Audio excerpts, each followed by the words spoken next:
I couldn't believe what my HOA had done. They actually cut down my stunning 50-year-old willow trees, insisting they were draining water from the neighborhood lake. The only problem? That lake was sitting entirely on my property. Yes, you heard that correctly. The whole ordeal started a few months earlier when I moved into what I genuinely believe was my dream home. It was a beautiful property tucked away in a quiet neighborhood, with a peaceful lake stretching behind the backyard. The view was incredible, the atmosphere was relaxing, and it seemed like the perfect place to settle down. Then the problems began. One afternoon, I received a letter from the HOA president, Karen. And yes, that was actually her name. The tone of the letter was anything but friendly. It demanded that I remove the two enormous willow trees growing along my section of the shoreline. According to the HOA, the trees were responsible for lowering the water level of the lake. They argued that the lake was a shared community resource and claimed the trees were negatively affecting everyone in the neighborhood. I was completely shocked. Those trees were one of the main reasons I had purchased the property in the first place. They offered shade during the summer, created a natural barrier of privacy, and added a level of beauty that simply couldn't be replaced. I responded politely, explaining that the trees were located entirely on my land and that I had no intention of removing them. To support my position, I included a professional report from a certified arborist confirming that the willows were healthy, stable, and posed no threat to the lake's ecosystem or water levels. At the time, I honestly thought that would settle the issue. I couldn't have been more mistaken. About a week later, I returned home from work and immediately knew something was wrong. The moment I pulled into the driveway, my stomach dropped. The willow trees were gone.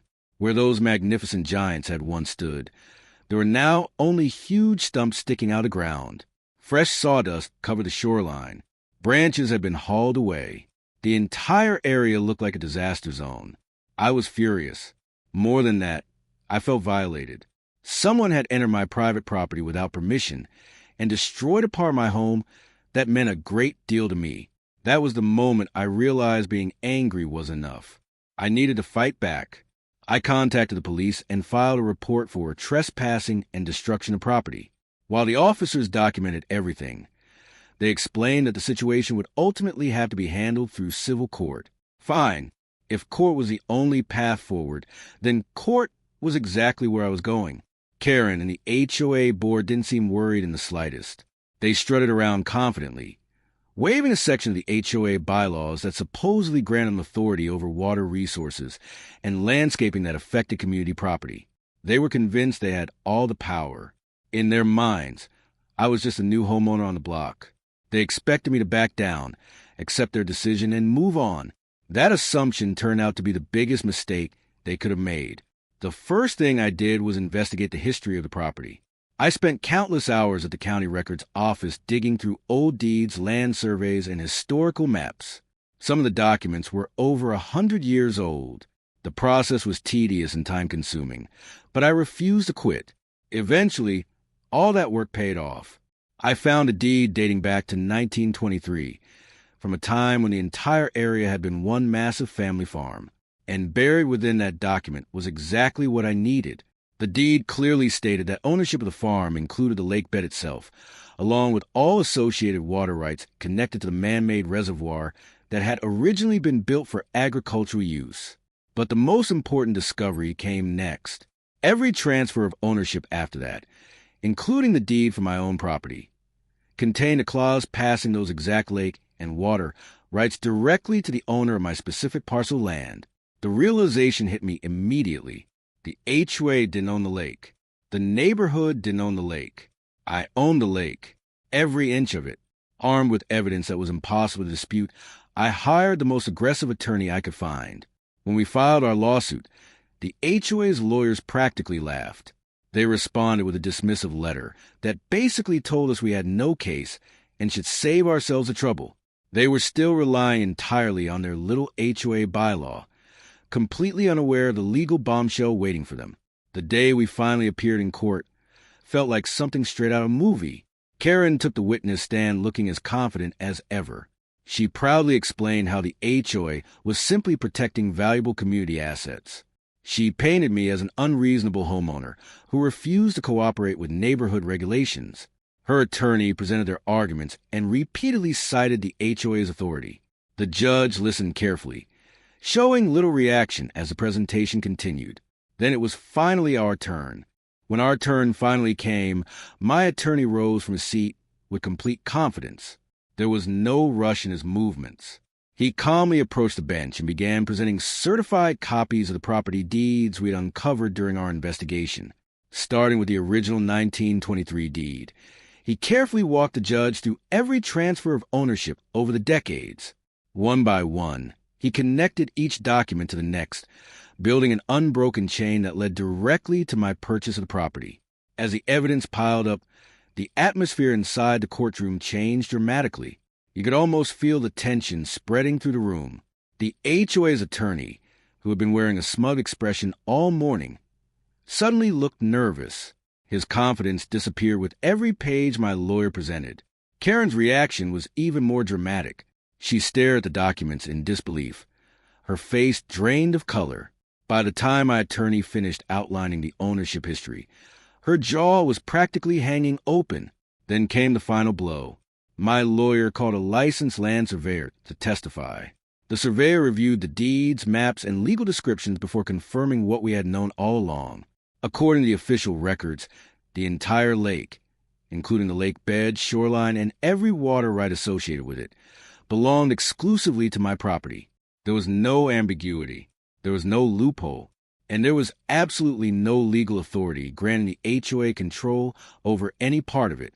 The association had zero jurisdiction, none whatsoever. The judge didn't need much time to reach a decision.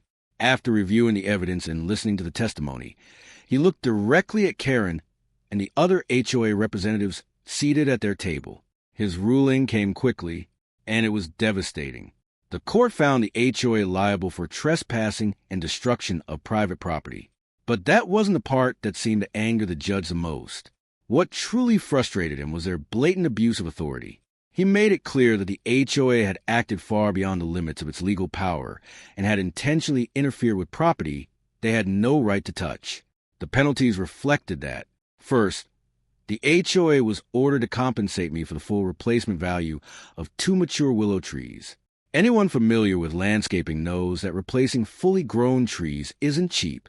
We're not talking about a couple of saplings from a garden center. We're talking about enormous, decades-old trees that would cost an incredible amount to replace. The price tag alone reached into the hundreds of thousands of dollars. But that was only the beginning.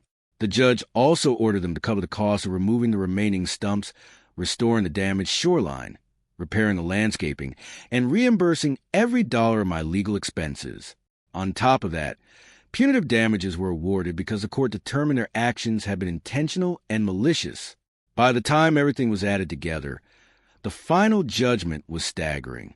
The amount was far beyond what the HOA had available in reserve funds, and it exceeded what their insurance policy was willing to cover. The consequences hit the neighborhood almost immediately. To satisfy the court judgment, the HOA had no choice but to impose a massive special assessment on every homeowner in the community. Residents were furious, but their anger wasn't directed at me. It was aimed squarely at Karen and the board members who had created the disaster.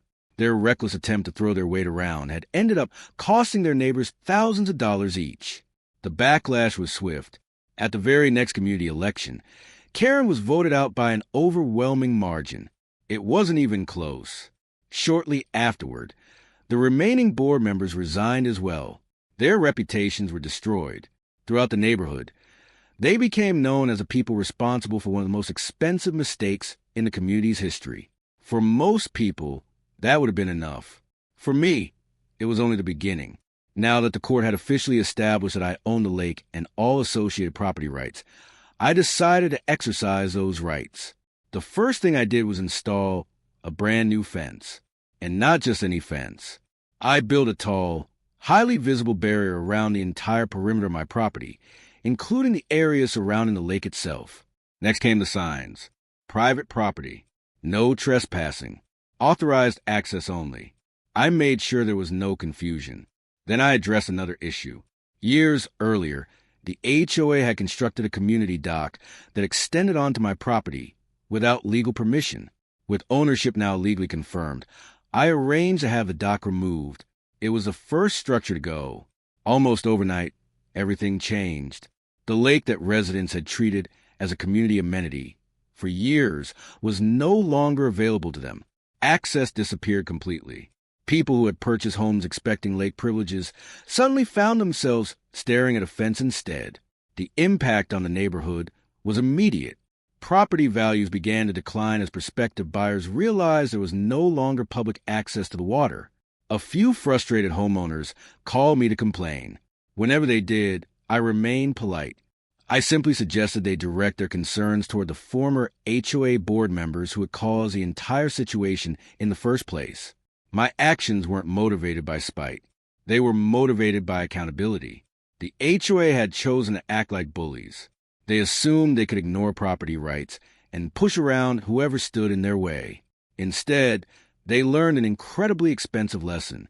They believed they could take control of something that wasn't theirs. In the end, their arrogance cost them everything. As for me, I eventually planted 2 new willow saplings along the shoreline. They're still young and have many years of growing ahead of them. But every time I look at those trees and gaze out across my private lake, I'm reminded of how the whole battle ended, and I can't help smiling. If you're ever dealing with an HOA that thinks it's above the law, remember this. Do your homework. Understand your rights. Stand your ground. Sometimes the most satisfying revenge isn't getting even. It's proving beyond any doubt that you were right all along. Thanks for listening to my story. If you enjoyed it, don't forget to leave a like and subscribe for more stories like this. I'll see you in the next one.